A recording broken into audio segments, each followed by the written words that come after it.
কৃষিক্ষেত্রে ব্যবহৃত মোটর চালিত ভ্যান ও ট্রাক্টর মালিকদের ওপর পুলিশের জুলুমবাজি বেড়েই চলেছে ক্রমশ।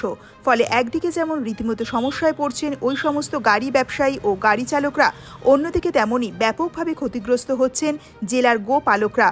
অথচ এই বিষয়ে বারবার জেলা প্রশাসনের দ্বারস্থ হয়েও সমস্যার কোনো সমাধান মেলেনি শেষ অবধি। অবশেষে বৃহস্পতিবার দুপুরে জেলার সদর শহর বহরমপুরে একত্রিত হয়ে এই ঘটনার প্রতিবাদে মিছিল সংগঠিত করেন লছিমন মোটর চালিত ভ্যান ও ট্রাক্টর মালিকরা। মিছিল শেষে একটি প্রতিবাদ সভারও আয়োজন করা হয় আন্দোলনকারীদের পক্ষ থেকে। এই সভায় উপস্থিত ছিলেন প্রাক্তন প্রদেশ কংগ্রেস সভাপতি তথা বহরমপুরের প্রাক্তন কংগ্রেস সাংসদ অধীর রঞ্জন চৌধুরী। মূলত তার নেতৃত্বেই এদিন সভা শেষে নিজেদের দাবি দেওয়া সম্বলিত একটি স্মারকলিপিও জমা দেন তারা জেলা আরটিও দপ্তরে। পাশাপাশি অবিলম্বে তাদের দাবি মানা না হলে আগামীতে আরও বৃহত্তর আন্দোলনে হুঁশিয়ারি দেন তারা।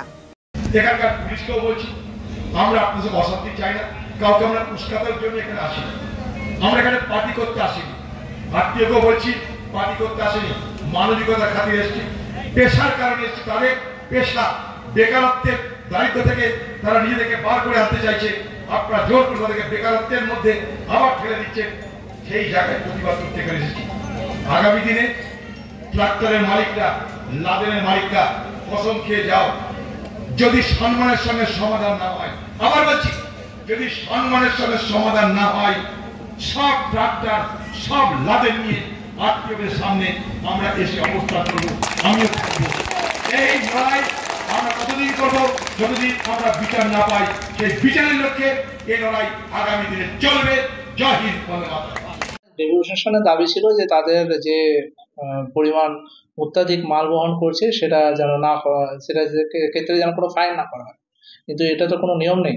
যেটা হচ্ছে যে অবৈধ গাড়ি নিয়ে যাচ্ছেন এবং তারা অত্যাধিক উঁচু করে মালপত্র নিয়ে যাচ্ছেন, তার জন্য তাদেরকে বলা হলো যে মালপত্র কম নিয়ে যাওয়ার জন্য, সেটাই বলা হলো।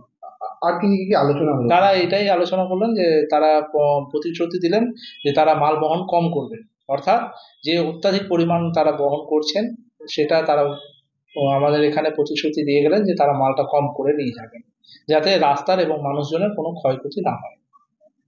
তাও কি তাদেরকে আটকে টাকা নেওয়া না, কোনো রকম ভাবে এটা শুধুমাত্র ফাইন করা হয় এবং তার চালান তারা পায়।